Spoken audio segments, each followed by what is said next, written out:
තෙරුවන් සරණයි පින්වත්නි.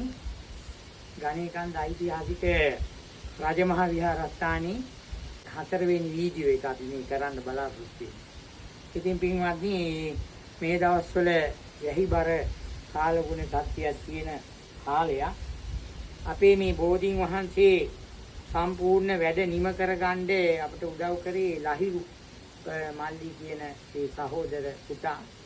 ඇවිදලා දැන් මේ බෝධීන් වහන්සේ පින්වත්නි මේ පිළිම වහන්සේලා විනාශ මුඛයටපත් වෙලා දුන්. දැන් මේ චිත්‍ර අලුත් වැඩියා කරලා මේ පිළිම වහන්සේලා අලුත් වැඩියා කරලා මේ ස්ථානේ බොහොම ලස්සන විදිහට නිර්මාණය කරලා දුන්නා. ඒ පුතණුවන් ඇතුළු ඒ මෑණියෝ ඇතුළු පිරිස ඇවිත් මේ දැන් මේ වැඩ කටයුතු නිම කරලා තියෙන්නේ. දැන් මේ පිළිම වහන්සේලා විනාශ වෙලා තිබුණේ. මේ දැන් තින්ත ගාලා අලුත් වැඩියා කරලා මේ තත්ත්වෙට දැන් මේ 820 පිළිම වහන්සේලා පත් කරලා තියෙනවා.